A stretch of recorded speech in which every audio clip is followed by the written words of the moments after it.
Ok, aquí estamos. Entonces, estamos mirando el tema del operador de evolución y habíamos quedado en esta forma que tiene el operador de evolución, digamos, construido a través de propagar, digamos, consecutivamente el estado inicial, ¿ya? Y lo que nos quedaba por demostrar es esa expresión ahí que tiene que ver con el, el operador de ordenamiento temporal. Y una de las cosas que mirábamos ayer es que justamente en esta forma de acá, esta forma, justamente eh, siempre los operadores que son más tardíos en el tiempo están evaluados, están a la izquierda, ¿ya? Entonces, de forma natural, esta construcción que tenemos del operador de evolución hace que aparezca este operador de, digamos, de ordenamiento temporal.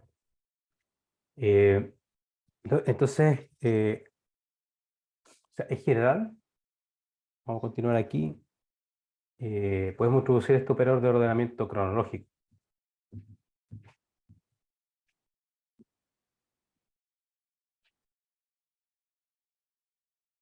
Ya,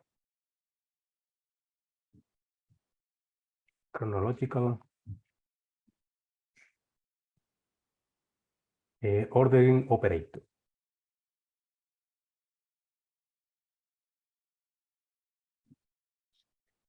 Y entonces,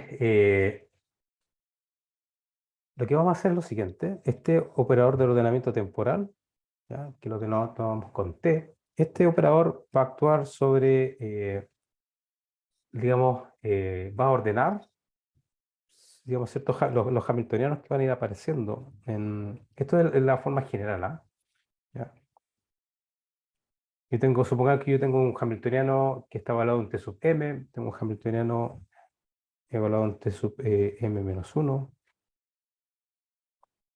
etcétera. Estos son productos, ¿ok? T sub 1. Ya, y entonces aquí eh, la idea de esto es que este operador, por ejemplo, si tengo esta relación, es decir, T sub m mayor o igual, etcétera, por aquí vamos a poner un T sub j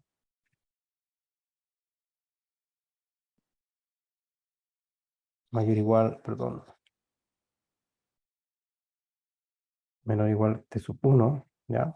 Entonces, la idea de esto es que si yo tuviera ese ordenamiento en los cuales el tiempo T sub m es mayor que T sub m menos 1, etcétera, etcétera, etcétera, entonces este operador lo que hace es, bueno, dejar el ordenamiento tal como está.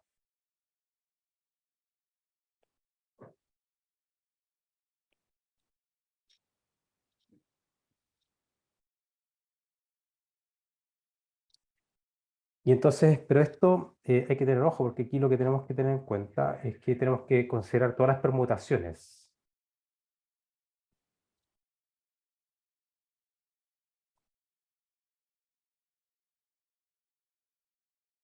que llamamos P, que pertenezcan, digamos, en este índice 1 hasta M. ¿Qué quiero decir con esto? Por ejemplo, supongamos que yo tengo dos hamiltonianos que están multiplicándose uno al lado del otro. En realidad, aquí, T sub Q, ¿ya? Tengo dos tiempos, T sub P y T sub Q. Y entonces, siempre nos tenemos que preguntar, bueno, ¿cuál es mayor o cuál es menor? Podría ocurrir que T sub P sea mayor que T sub Q o viceversa. Y entonces, para contemplar esas dos posibilidades, entonces este operador de ordenamiento temporal lo que hace es lo siguiente. Esto es H T sub P, H T sub Q. Y aquí vamos a poner una función teta de Heaviside, t sub p menos t sub q. Esta función es 0 si t sub p es menor que t sub q. Y es 1 si t sub p es mayor que t sub q. O sea que este término va a sobrevivir siempre y cuando t sub p sea mayor que t sub q. Y por otro lado tengo más h t sub q, h t sub p, teta t sub q menos t sub p. Entonces aquí tengo, dicho sea paso, aquí están las permutaciones. A esto me refiero con permutaciones. En la forma como yo ordeno los operadores. T sub p, ht sub p, ht sub q o ht sub q, ht sub p. Entonces, aquí sobrevive solamente uno de los términos, ¿ya? Dependiendo de cuál tiempo sea mayor. Si yo tuviera 3 términos, entonces tendría que ver todas las posibles permutaciones, que en ese caso serían 1 por 2 por 3, 6, etcétera, ¿ya? En general. Esto es como se entiende este operador de ordenamiento temporal. ¿Ya? Siempre la idea es que este operador ponga a la izquierda siempre todos los operadores que sean más tardíos en el tiempo. Aquí, bueno, es claro que este término sobrevive porque t sub p es mayor que t sub q. Y acá este término sobrevive porque t sub q es mayor que t sub p.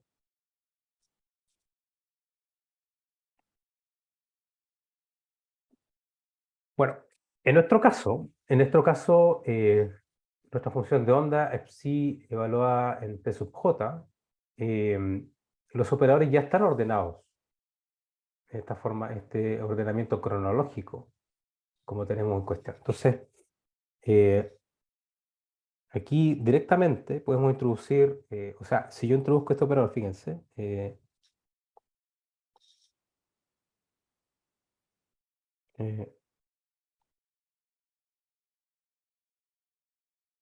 introducimos el operador t,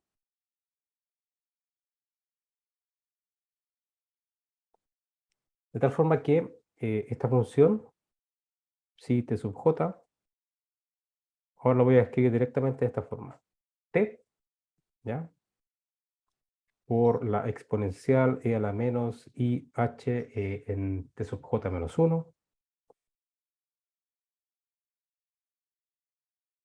por delta t.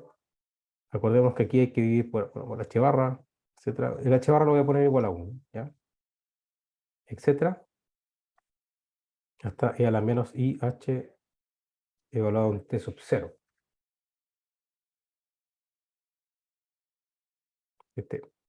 Esto operando sobre mi vector, la condición inicial. O sea, esa forma que acabo de escribir es totalmente equivalente a la que está subrayada allí arriba en verde, ¿ya? O sea, como ya están ordenados cronológicamente, bueno, yo lo puedo perfectamente, sin ningún perjuicio, poner explícitamente el operador de ordenamiento cronológico, ¿ya? Y se sigue respetando la misma igualdad que tengo ahí arriba. ¿Ok? Eso por un lado.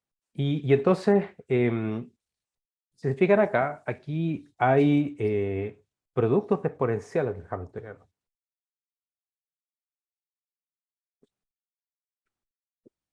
Em, y aquí hay una cosa que es importante, porque resulta que en general,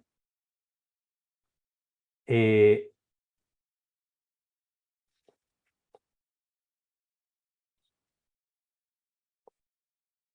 o sea, en general,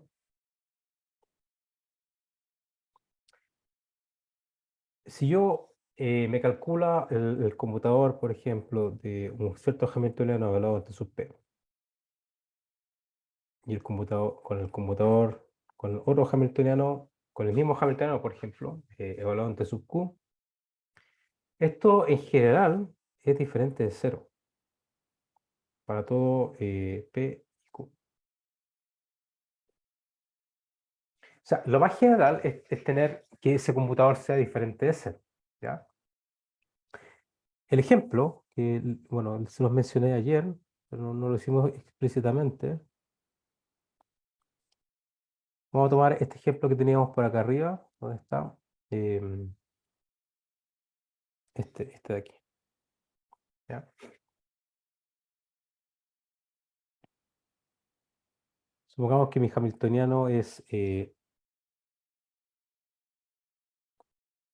h de t es h barra omega 0 sobre 2 sigma z más h barra una amplitud coseno de un driving aquí, omega t sigma x, ¿ya? Entonces, si me calculo el conmutador, vamos a llamar a esto así, h barra omega 0 medio, esto lo voy a poner alfa, ¿ok? O sea, alfa, esto es alfa sigma z, donde alfa es h barra omega 0 medio, más un beta, aquí una función voy a llamar f de t sigma x, ¿ya? Este f de t es todo este término de acá.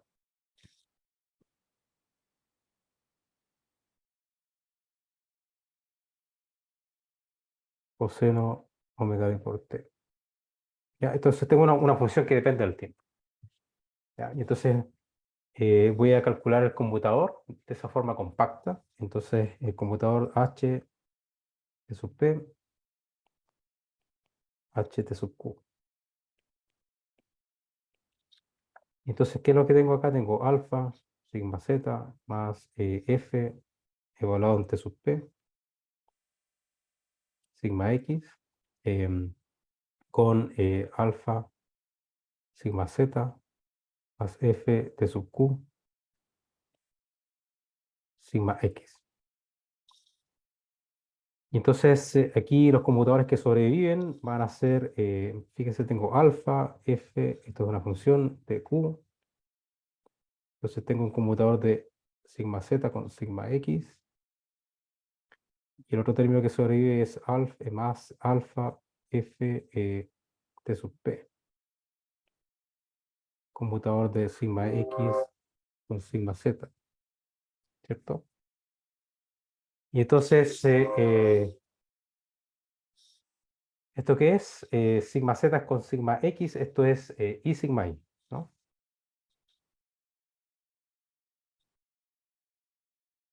Y sigma y con un 2 delante, sí, 2.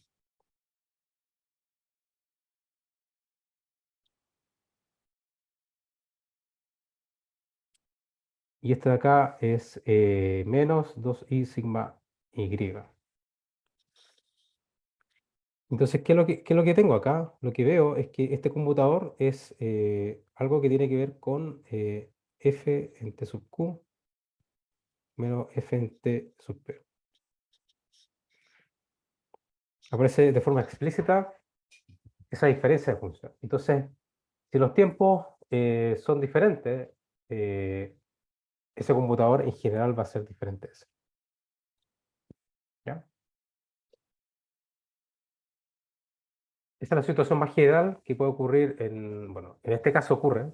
Hay otros casos que también ocurre, eso va a depender mucho del hamiltoniano, por supuesto, del sistema. Entonces, en general, eso es lo que tenemos acá. En general,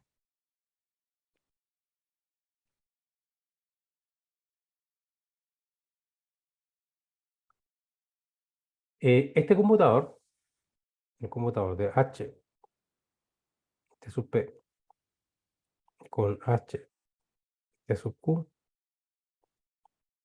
esto es H, fíjense, voy a escribirlo de forma explícita, H T sub P por H T sub Q menos H T sub Q, H T sub P. En general, esto es diferente de cero, ¿ya? Por una situación genérica, como este ejemplo que estamos mirando acá. Ahora, ¿Qué pasa si lo que voy a hacer ahora es, voy a tomar este computador, pero lo voy a aplicar el operador de ordenamiento cronológico a este computador?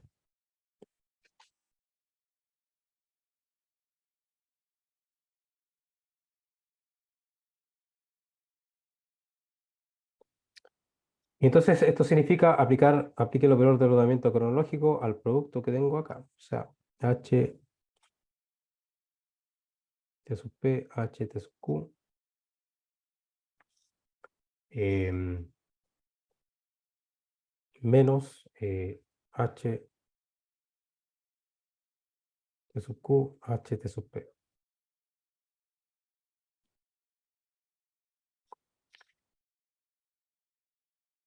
Supongamos que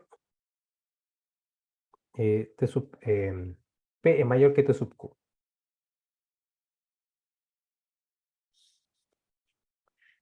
¿Ya? Entonces, si ese fuera el caso, eh, este primer producto que tengo aquí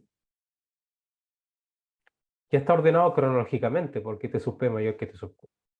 Entonces, la acción del operador de ordenamiento cronológico no hace nada, lo deja tal cual.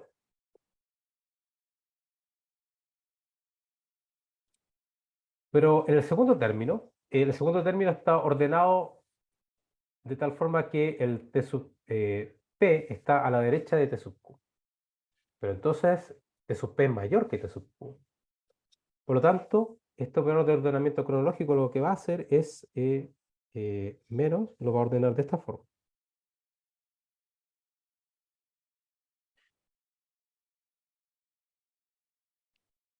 Y esto es cero.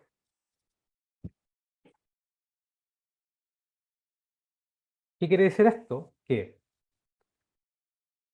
si bien un hamiltoniano que depende del tiempo, en general, el conmutador de hamiltoniano consigo mismo a tiempos diferentes es diferente de cero.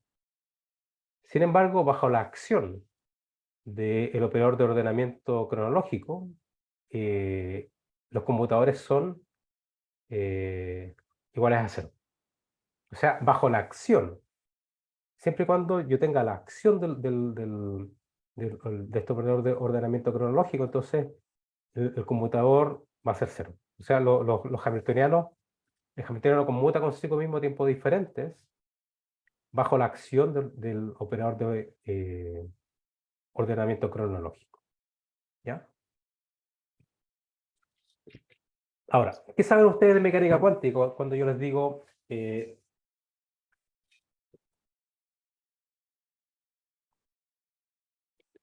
quantum mechanics, por ejemplo, si yo tengo dos operadores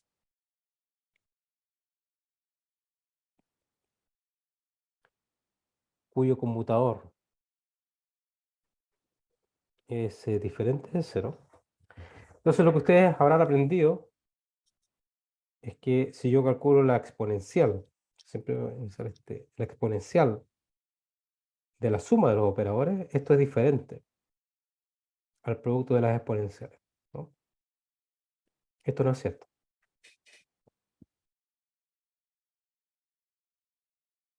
Pero, si este conmutador es igual a cero, entonces esto implica que la exponencial de la suma de operadores sí la puedo escribir como un producto de exponenciales.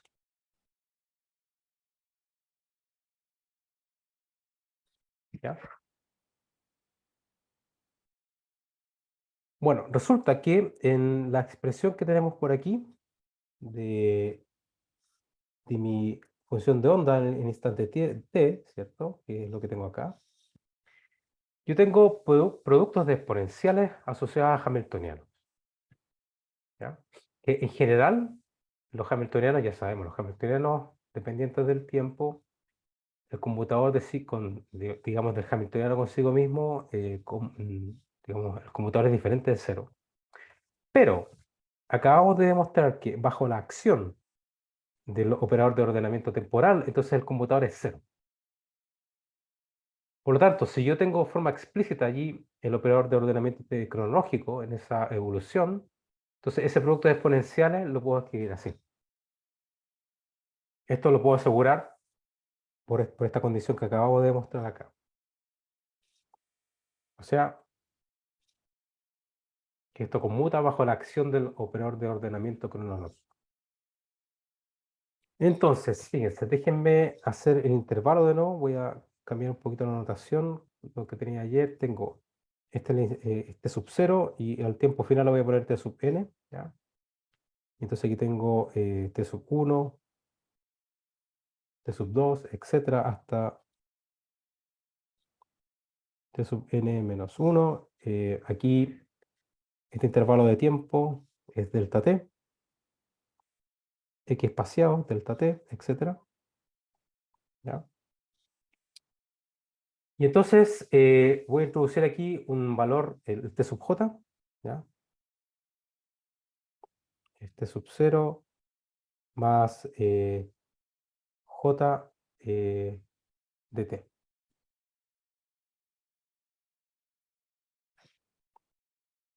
¿Ya? Y entonces la función de onda que tengo acá, que va a ser la función de la onda evaluada en el último punto. O sea, lo único que voy a hacer aquí con respecto a lo que tenía antes es que estoy cambiando el t sub j aquí. ¿Ya? Le voy a llamar t sub n para mi tiempo final de evolución. Entonces, como yo sé que bajo la acción del operador de ordenamiento temporal los hamiltonianos conmutan, yo puedo escribir esto. Antes, como tenía un producto de exponenciales, ahora lo voy a escribir como una exponencial de la suma de operadores.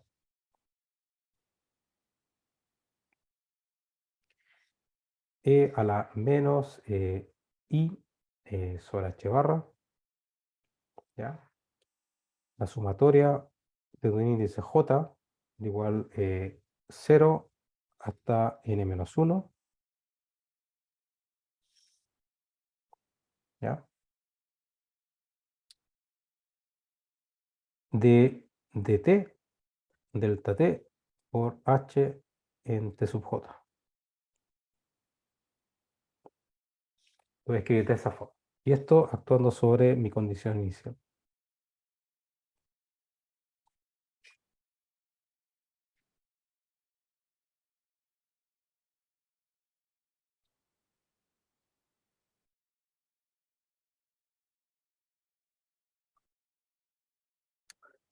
¿Ok? Y entonces, bueno, aquí naturalmente este j va 0, 1, 2 hasta n menos 1. Ese es el índice que tomo.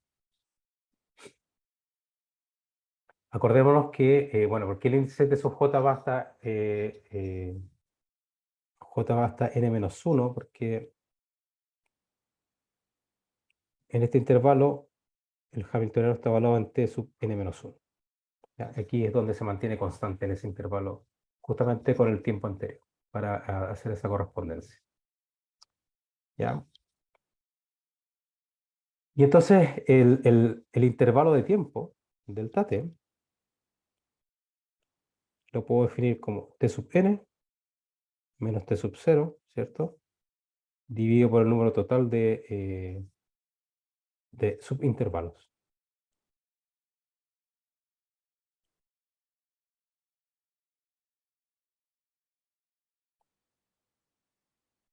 Ese delta t es un parámetro que nosotros lo vamos a escoger. Lo vamos a escoger.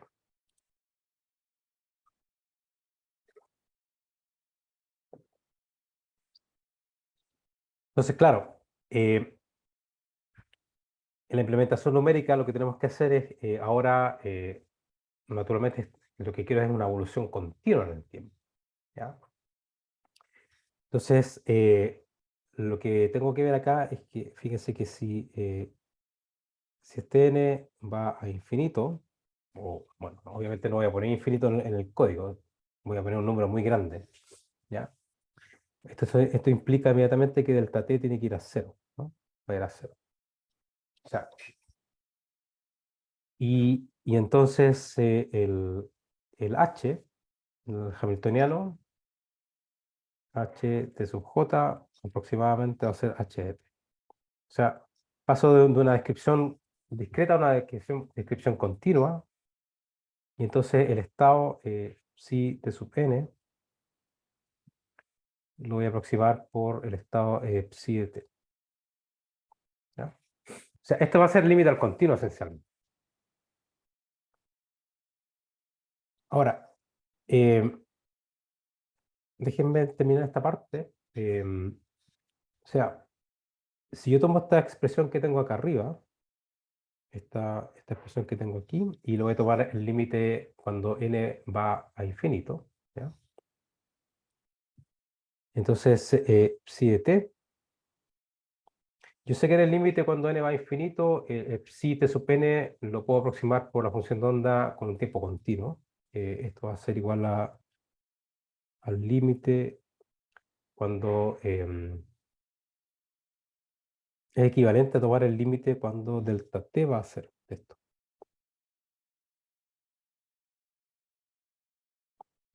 Cuando esto va a cero, de el operador de ordenamiento temporal, aquí tengo la exponencial, e a la menos i sobre h barra, sumatoria en j, ¿cierto?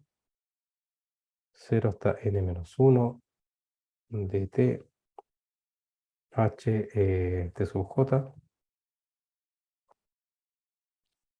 Entonces, esto evaluado en t sub 0, ¿ya? Ahora déjeme, perdón, déjeme, estoy cambiando la notación acá. Mi condición inicial es psi t sub 0.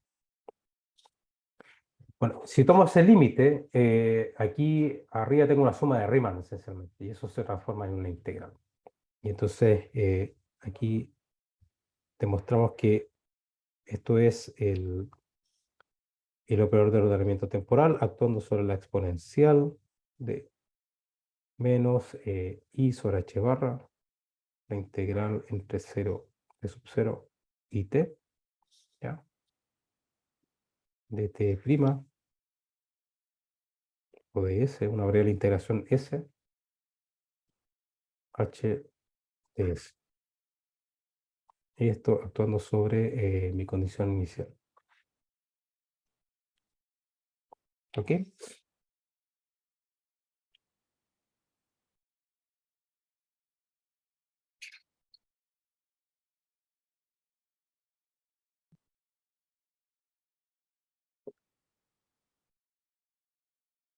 O sea, esto es, esta es la demostración formal de que lo que tengo acá. Entonces, este objeto que tengo aquí no es otra cosa que mi propagador o el operador de evolución.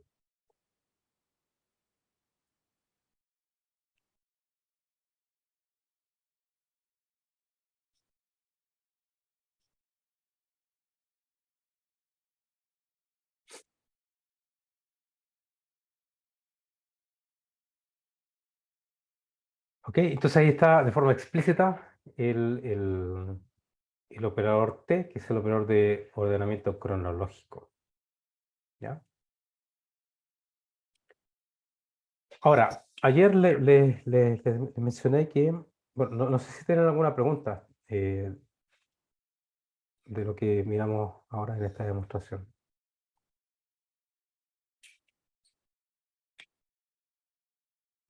Yo no, profe. Al menos.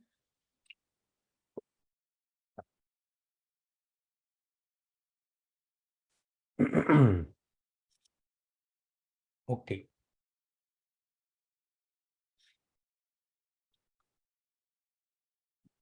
Ayer mencioné que esta forma que teníamos por aquí, sí, esto que está subrayado acá en verde, que digamos allí está de forma explícita el operador de evolución. ¿Ya? Y esto nos da una forma, aquí poníamos acá, esto es una buena, en realidad es una forma matemática muy buena para hacer una simulación numérica de la dinámica de un sistema cuántico. ¿Ya? Y entonces les voy a mostrar una simulación numérica. Vamos a mirar un código por acá, Sí, bueno, yo ya lo tengo hecho, así que lo vamos a discutir un poco línea por línea, pero la idea es la siguiente.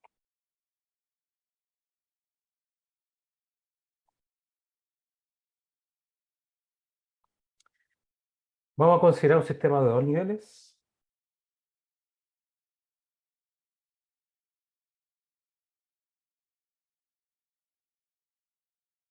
¿Ya? Y vamos a suponer que tiene un hamiltoniano dependiente del tiempo como el que les mencionaba ayer.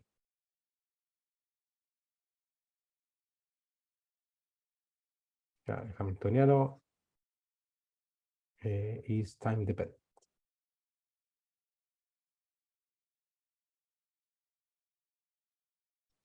Aquí va a ser el caso fácil, obviamente. Bueno, el caso un poquito más elaborado se lo voy a dejar a ustedes para que lo desarrollen en alguna tarea probablemente. Tengo un hamiltoniano de un qubit, esencialmente, que de esta forma h barra omega 0 medio. Y como mirábamos ayer, supongamos que tengo aquí un driving coseno de omega d por t. Y esto actuando sobre sigma z. Bueno, resulta que a diferencia, fíjense, a diferencia del ejemplo que estábamos discutiendo arriba, de este término que tengo acá, este hamiltoniano que tiene dos partes con sigma z y sigma x, ya vimos que eso, en general, el conmutador de ese hamiltoniano consigo mismo a tiempos diferentes es diferente de cero. A diferencia de eso, este hamiltoniano sí conmuta consigo mismo a tiempos diferentes. Que es fácil verlo, ¿no? En este caso, computador de h en t sub 1 con h en t sub 2, eso es cero. La gracia es que este problema se puede resolver analíticamente, numéricamente, ¿ya? Y en este caso, el operador de evolución de t igual a 0 se calcula como la exponencial de menos i h barra, la integral entre 0 y t de ese HDS. O sea, tengo que integrar esa función, el hamiltoniano. O sea, básicamente tengo que integrar la función coseno. ¿Ya? Y eso me va a dar un cero. Y el operador de evolución, entonces, es sencillo, ¿no? Porque eso significa que la integral de la función coseno de omega d por t es seno de omega d por t dividido por omega d, ¿no? O sea, esto es e a la menos i omega 0 por omega 0 medio, ¿cierto? Dividido por omega d por seno de omega d por t, por sigma z. Ese es el operador de evolución en este caso. Si yo tomo la derivada de eso, me da coseno de omega d por t por la derivada de adentro, ¿cierto? Y la h barra se simplifica. Ese es el operador de evolución. Y entonces, ustedes con esto pueden calcular todo, ¿ya? Pueden calcular... ¿alguna vez hicieron este cálculo, no? Yo no, ¿Sabe? yo no lo habría hecho, este cálculo así. ¿No es? ¿Con Taylor veo? ¿Alguna vez hiciste, sabes calcular el operador de evolución? O sea, Con Taylor expandir, me parece. expandir esa exponencial. Ujú, sí. Sí me parece haberlo visto con Taylor. Ya. Los ¿Y tú, factoriales. Chris, tú habrás visto esto, me imagino, ¿no? Bueno, Sí, profe, lo he hecho un par de veces. les presento a Chris, un estudiante de magíster que viene de oyente del curso. ¿Qué Francisca tal? y Noel. Hola. Ya. Bueno, esto es e a la menos y esto es una función de t, ¿ya? Por sigma z. Entonces, lo que hay que hacer acá, Francisca, es una expansión en serie de Taylor, ¿ya? Y entonces lo que debiesen poder encontrar acá es coseno de, creo que da 2 veces, ¿no? Coseno de sí, 2 veces f de t por la identidad menos i seno 2 veces f de t por sigma z.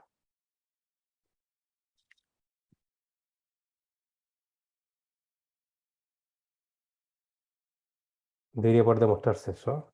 Ese 2, ahí no estoy seguro. Creo que sí.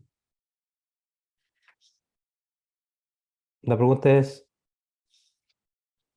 se la voy a dejar a usted ahí, que creo que va un 2 ahí en 2f de t, ¿ah? Eh, por la solución que tengo acá después. ¿Ya?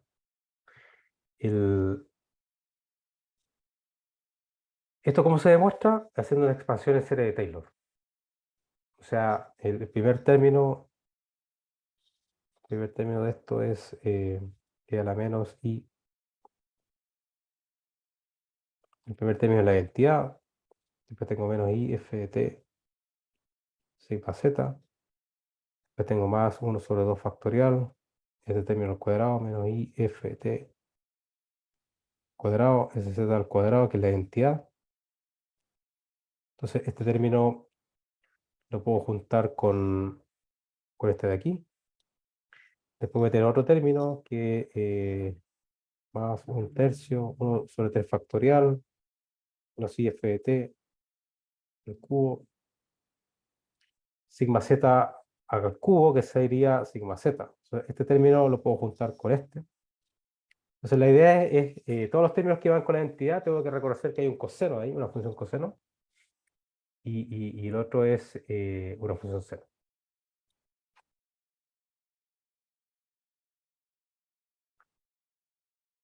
Fíjense, lo que les quiero mostrar ahora lo siguiente es lo siguiente. Esta sí solución analítica sí la tengo, ¿ah? Está por verificar la presencia de C2 ahí en cuestión, ¿ah? ¿Ya? Pero creo que sí va porque supongamos que la condición inicial es la siguiente. Supongamos que este sistema de dos niveles yo lo preparo en una combinación lineal de estado 0 y 1. ¿Ya? Entonces resulta que se puede mostrar lo siguiente.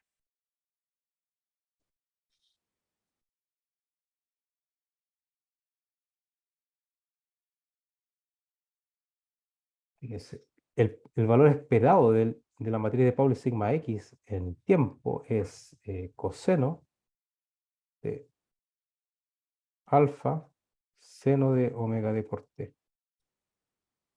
Ahora les digo lo que es alfa. Sigma, el valor esperado de sigma y es seno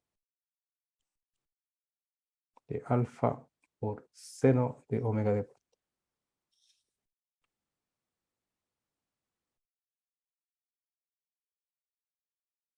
Sigma z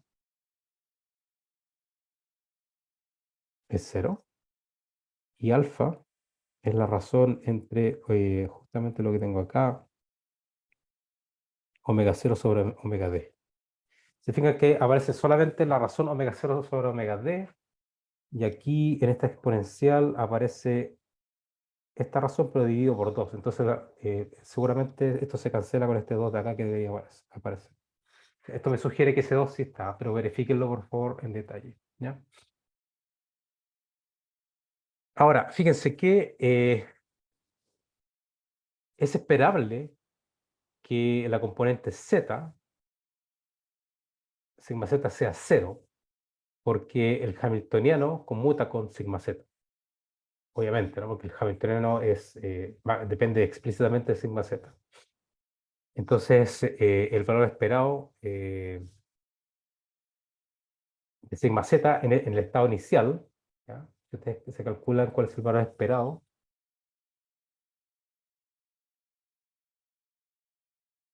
en la condición inicial, o sea, en esta condición inicial, esto es 0, porque tengo igual probabilidad de estar en el estado up y en el estado down, o el 0 y el 1. Y por lo tanto, como el hamiltoniano conmuta con sigma z, entonces sigma z se tiene que conservar. ¿Ya? Entonces, por eso es que se espera que sigma z a todo tiempo sea 0. ¿Ya? Ahora, lo que les voy a mostrar es el código de cómo simular esta evolución, ¿ya? Que se puede comparar directamente, gracias a que esto es analítico, se puede comparar la solución analítica que tenemos acá con esta expresión que tengo aquí. Lo que voy a programar es esta línea que está aquí en verde. ¿Ya? Entonces déjenme abrir aquí. De momento, si tienen preguntas, que las pueden hacer. ¿Ah?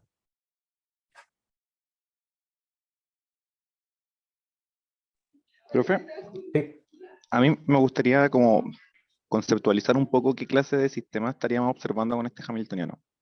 O sea, un hamiltoniano que depende de sigma z y a la vez depende del tiempo, por ejemplo. Esto me lo inventé yo, pero puede ser, por ejemplo, un spin un medio con un campo Z que esté oscilando, por ejemplo, a lo largo de la Ah, componente ok, Z. ¿Ya? ya. Y cuando ya, por ejemplo, el otro, que también dependía de sigma x. Ujú. Ese ¿Cómo? hamiltoniano aparece típicamente, es típico de cuando tú tienes un sistema, yo qué sé, un átomo o puede ser un sistema de materia condensada y tú le aplicas un voltaje de microondas, por ejemplo, o un láser. Ya, Ese hamiltoniano aparece, es justamente da la descripción de la interacción del sistema cuántico con algún agente externo, que puede ser un láser o un voltaje de microondas. ya. Aparte de un campo magnético. Allí no hay campo magnético, ¿ya? Pero el sigma En esos z, casos. No, el sigma z te lo da la estructura, digamos, cuando tú cuantizas tu sistema, cuando tú calculas la energía ah, ok. y cuando te analizas tu hamiltoniano, aparece ese, y truncas, digamos. Te quedas con los dos niveles más bajos de energía, te aparece el sigma z. Ya, gracias, profe. De nada.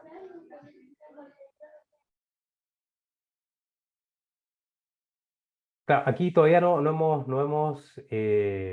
está bien la pregunta de Cris, ¿ah? No hemos contextualizado todavía a ningún sistema físico en particular, cuando, bueno, en algún momento se lo voy a explicar un poquito más en detalle, pero adelantamos un poco justamente cómo van apareciendo estos hamiltonianos. Por ejemplo, este hamiltoniano que menciona Cris de acá arriba, este aquí en verde, es típico de la interacción. Aparece mucho, por ejemplo, en los libros de óptica cuántica. No sé si habrás visto esto. En el libro de Marlon Scully aparece eh, el modelo semiclásico de interacción radiación-materia. No aparece explícitamente ese modelo porque hay que hacer aproximación de onda rotante, etcétera, pero tiene que ver con eso. A ver, déjenme que ahora aquí mis supercódigos. Estoy compartiendo el iPad, así que no se preocupen. Estoy de momento buscando. eh, por-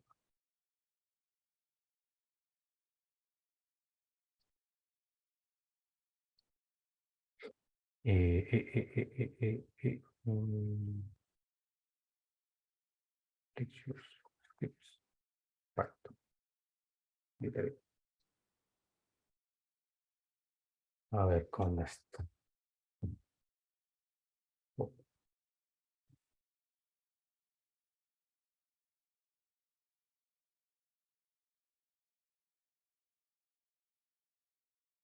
ya.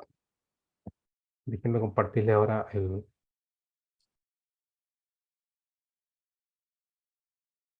Ve mi pantalla, ¿no? El código de Python. ¿Sí? ¿Lo ven?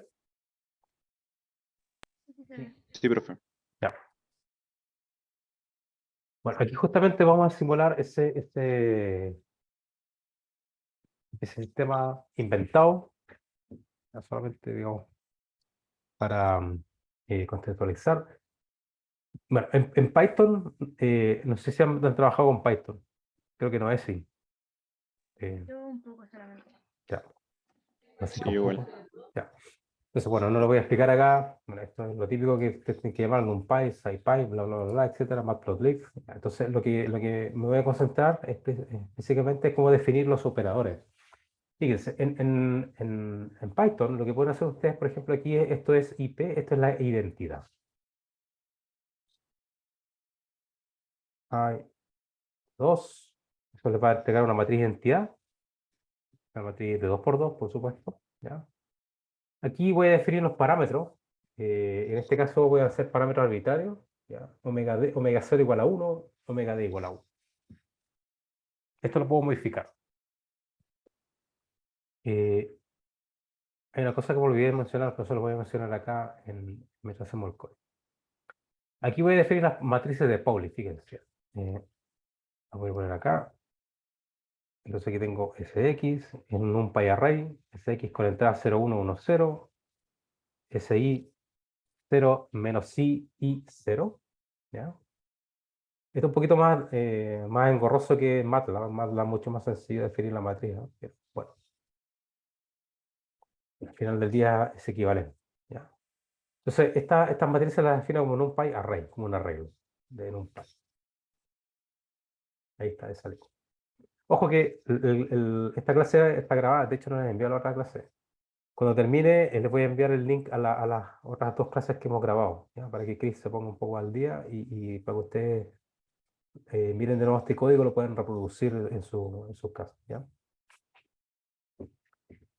Y entonces aquí voy a definir mis estados cuánticos, que estos son vectores. Entonces también los defino como NumPy array. Entonces estos son vectores, fíjense, el P sub E es bueno, déjenme definirlo así. Va a seguir la notación que tengo en la nota ya, P sub 0 y P sub 1, que sería la base computacional, ¿ya? Entonces P sub 0 sería 1, 0, P sub 1, 0, 1. Y entonces aquí me voy a definir mi condición inicial, fíjense. Esto es P sub 0 más P sub 1. Y lo divido por la raíz de 2. Este es mi estado inicial, ¿ya? Ahora, ojo, aquí es donde hay una cosa que yo no les mencioné en la teoría, pero una cosa importante es cómo escogemos ese delta t. Ese delta t, lo que me interesa es tomar un límite al continuo, ¿ya? Hacerlo muy, muy pequeño, para tener una evolución continua en el tiempo. Ahora, ¿qué significa muy pequeño? Bueno, eso depende. Depende del... Ustedes,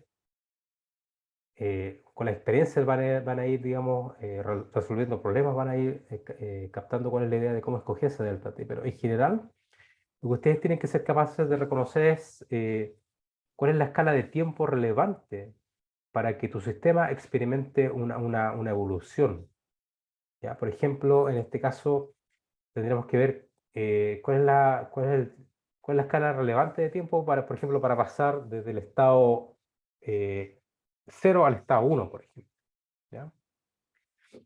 Resulta que en este sistema, que es sencillito, ¿ya? Es muy sencillo, las únicas dos escalas de tiempo que tengo son, bueno, las escalas de frecuencia son omega 0 y omega d. Los inversos de esas frecuencias me van a dar una escala de tiempo. O sea, 1 elevado a la menos 1 es 1 en esta unidad arbitraria. Entonces, lo que ustedes tienen que hacer es ser capaces de reconocer la escala temporal de evolución donde el sistema va a experimentar un cambio importante en su dinámica. Y entonces lo que ustedes tienen que escoger es que delta t sea mucho más chico, mucho más pequeño que esa escala de tiempo relevante en el sistema. Esa es la regla.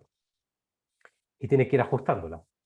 ¿Ya? El delta t se va ajustando, por supuesto, hasta que observar convergencia, digamos, de las curvas. Porque si yo pongo un delta t muy grande, esta cosa me da cualquier cosa, ¿ya? Entonces, eso hay que manejarlo con cuidado, pero entonces, repito, tienen que tener en cuenta primero visualizar cuál es la escala de tiempo relevante en el sistema. Entonces, cuando ustedes hagan eso, van a poder definir su tiempo de evolución. Fíjense, aquí yo tengo mi t sub 0, que es 0, ¿ya? Mi tiempo final, que es 10. Estos son unidades arbitrarias de tiempo. Y entonces voy a escoger el número de subintervalos que estábamos discutiendo antes en clase. Aquí voy a poner, por ejemplo, 1000. Yo sé que el delta t entonces es 10 dividido por 1000, o sea, 1 dividido por 100, entonces el delta t es 10 a la menos 2, en este caso. 10 a la menos 2 es mucho más pequeño que 1, que es donde el sistema va a experimentar un cambio natural. Si pongo 2000, mucho mejor. ¿Ya? Entonces, déjenme probar aquí conmigo. Aquí ya me aseguro que mi delta t es pequeño. Me defino mi vector de tiempo con un numpy space, entonces que va del tiempo inicial al tiempo final y le doy el número de subintervalos. ¿Ya? Perfecto. Ahora, a diferencia del MATLAB, cuando yo quiero guardar información en un arreglo, entonces una opción, por ejemplo, es que lo defina desde el inicio. Y entonces acá lo que en estas variables PSZ, voy a guardar el valor esperado de la componente de la matriz de Pauli sigma z en el tiempo. Y entonces, ¿cómo lo defino? Como un vector con puros ceros que tiene la longitud, tiene la misma longitud del vector de tiempo. ¿Por qué? Porque yo quiero guardar el valor esperado de sigma z en t igual a 0, después en delta t, en 2 delta t, etcétera, hasta mi tiempo final. Lo mismo voy a hacer para una variable, el valor esperado de sigma x. Aquí me voy a guardar esta línea que está en la línea 50, voy a guardar la solución analítica que tenemos para el valor esperado de sigma x. Aquí voy a guardar el valor esperado de sigma y la solución analítica del valor esperado de sigma y. ¿Ok? Entonces, cuando tenemos todo eso, voy a definir ahora mi algoritmo para encontrar la evolución del sistema. Entonces, ¿qué es lo que hago?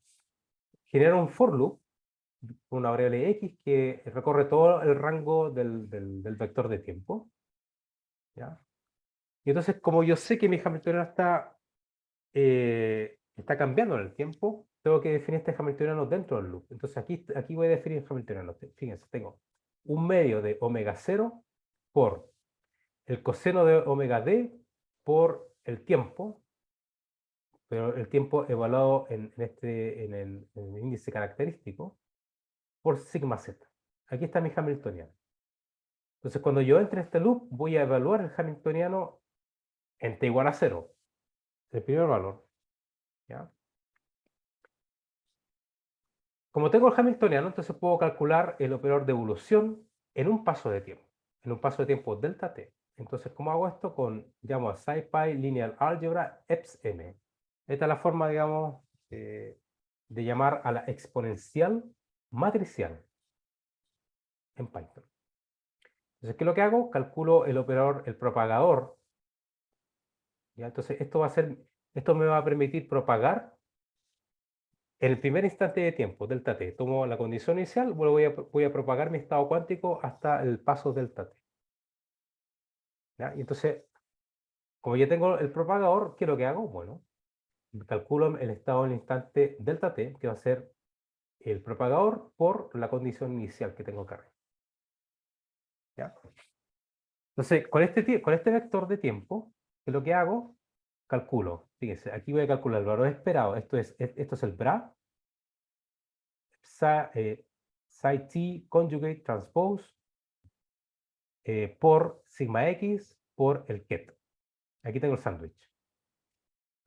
Fíjense, aquí voy a guardar la solución analítica que les di antes, que es coseno de omega 0 sobre omega d por el seno de omega d por el tiempo, evaluado en la variable característica, el tiempo específico. Entonces, esto es numérico y esto es analítico. Lo mismo hago para sigma i. Y aquí tengo la solución analítica de sigma i y hago lo mismo para sigma z. Entonces, aquí es donde está el truco. Acuérdense que en este primer paso de tiempo yo tengo el vector en el instante delta t. Entonces, ¿qué es lo que necesito hacer para propagar desde delta t hasta 2 delta t? Escojo como condición inicial el vector que acabo de calcular. Entonces, voy a entrar de nuevo en el loop, ¿ya? Voy a evaluar el Hamiltoniano en el segundo instante de tiempo, voy a calcular el propagador y voy a calcular entonces el estado ahora. Este estado en el segundo paso del loop va a ser el estado en el instante 2 delta t. Que lo voy a calcular con el operador del propagador y la condición inicial que tomo de acá abajo ahora. ¿Se entiende eso, no? Sí, se entiende. Sí. Ya. ¿Chris? Sí, profe, se entiende. Ya. Entonces, de esa forma voy propagando, que es, déjenme compartir acá para recordar la clase, un poquito la clase de ayer. Aquí no está. Aquí. O sea, estoy haciendo esto, este esquema que tengo aquí. Propago en el primer intervalo entre t sub 0 y t sub 1, después y entonces el estado que calculé aquí lo tomo como condición inicial para la siguiente propagación y así sucesivamente.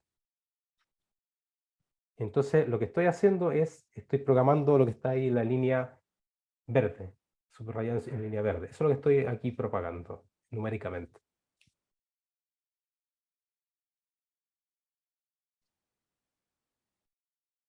Ahí. Volvemos acá. Y así sucesivamente. Entonces aquí voy guardando, en cada instante de tiempo voy guardando el valor esperado en sigma x, sigma y, sigma z, numérico y analítico. Entonces pongo correcto y aquí está el resultado instantáneo. Creo que- ahí está. Fíjense.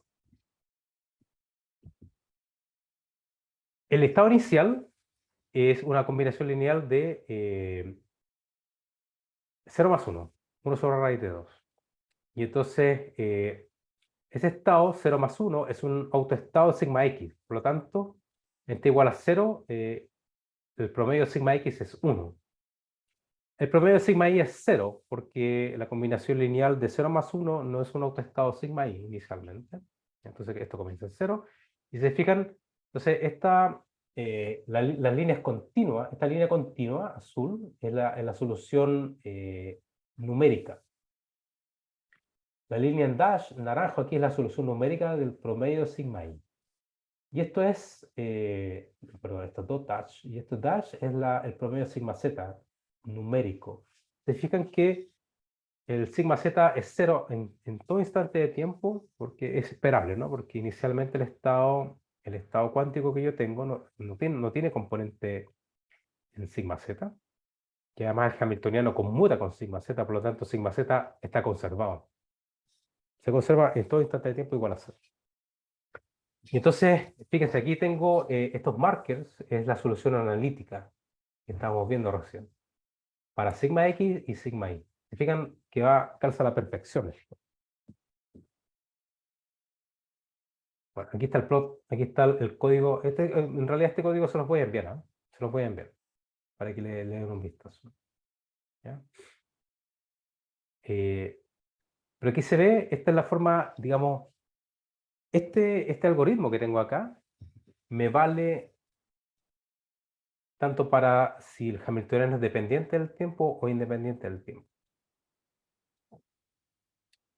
De hecho, el caso independiente del tiempo es mucho más eficiente, porque como el hamiltoniano no cambia, ¿ya? Estas dos líneas, por ejemplo, esta línea de aquí y esta línea de acá las puedo sacar fuera del loop. Y puedo calcular una sola vez el operador de evolución y aplicarlo muchas veces. Entonces, aquí hay numéricamente esto es más costoso porque en cada paso del loop tengo que estar calculando la exponencial de la matriz. Claro, para un solo sistema de dos niveles no tiene ninguna complejidad porque estoy calculando la exponencial de una matriz de 2 por 2. Entonces, ahí no hay problema. ¿Ya? Pero Profe, claramente, sí. aquí el código que hace, ¿cómo calcula esa exponencial? ¿También expande en algún sentido? Esto es caja negra en este código. Ya, ok. Es caja negra. Aquí seguramente hay un código o algún algoritmo para calcular la exponencial. Y para calcular la Ya. exponencial, no sé exactamente qué algoritmo está usando el NumPy. Ya, y profe, lo otro, como que me da la impresión que, o sea, sigma X y sigma Y tienen como un periodo distinto en este, o sea, su valor esperado. ¿Eso es por la condición inicial que tomamos? Debe tener que ver con la funcionalidad, pero fíjate que porque una es seno y otra es coseno, ¿no? Las soluciones son seno y coseno. Ah, no tienen el mismo periodo. ¿O no? Fíjate, A ver, ah,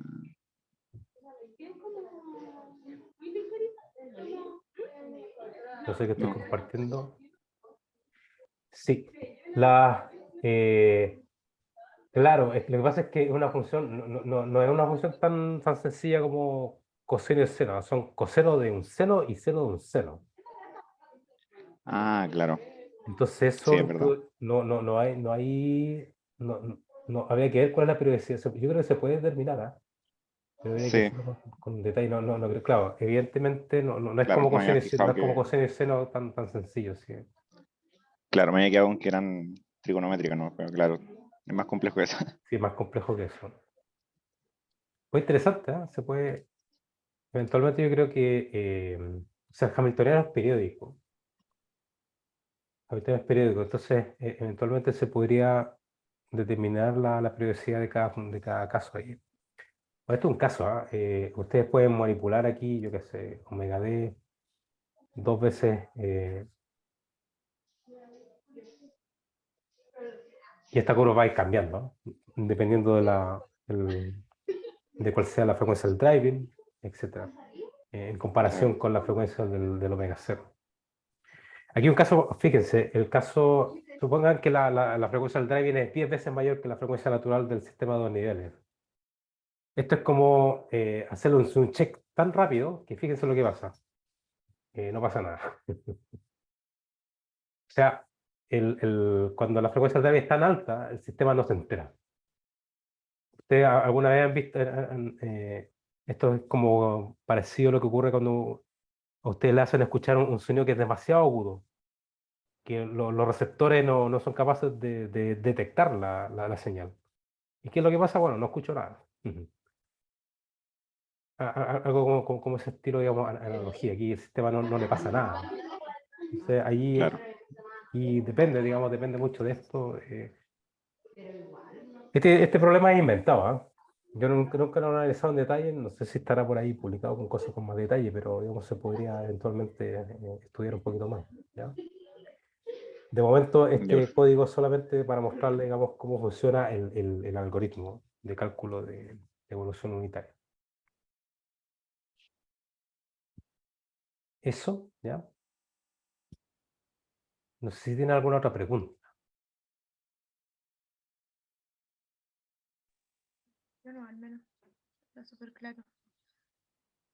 ¿no ve? Todo bien, profe. Igual está bien, ¿ah? Gracias, Chris, por las preguntas, está interesante. Sí, siéntanse en libertad de interrumpirme cuando quieran, ¿ya? Chris, dígame, profe. mañana tenemos clases de nuevo a las 9:50 online, porque cambiamos la clase del lunes, no la hicimos, ¿ya? Ah, ok. Ya, Aquí te puedes conectar. Y la próxima semana vamos a empezar online, perdón, presencial. ya. En la sala 342, que está en la vicerrectoría de investigación. Para llegar Sí, a yo la me traspapelé, sala, sí. pensé que era presencial y estoy acá afuera de la sala. Ah, ya, Pero ya, fue error mío. Después leí el mail bien. ya, ok. La próxima semana empezamos, entonces ya sabes cómo llegar. Francisca, bueno, Noé, espero que estés la próxima semana acá en Santiago, ¿ah? Sí, la verdad yo también espero lo mismo, pero hay que esperar a ver qué me dice Leonardo. Ya, Todavía no me contesta. ya, presiónala ahí y métele presión. Ahí Lo que le pasa es que pusimos ya envío. estamos presenciales, entonces tenemos que hacer la clase presencial, ¿ya? Ujú. Eh, Francisca, si no sabes llegar a la sala 342, me escribes un correo y nos coordinamos, nos juntamos en alguna parte dentro de la universidad y vamos juntos, ¿ya? Eso. Ya pues, lo voy a dejar hasta acá. Gracias por asistir. Cualquier duda me consultan y les voy a enviar las dos clases, no, las clases grabadas que tengo. Las voy a poner en YouTube, ¿ya? Ah, ok. les voy a enviar este código para que le den una mirada. Bueno, Eso. nos vemos mañana. Nos vemos, que estén bien, cuídense. Chao. Nos vemos, profe. Chaito. Chao. Saludos. Chao.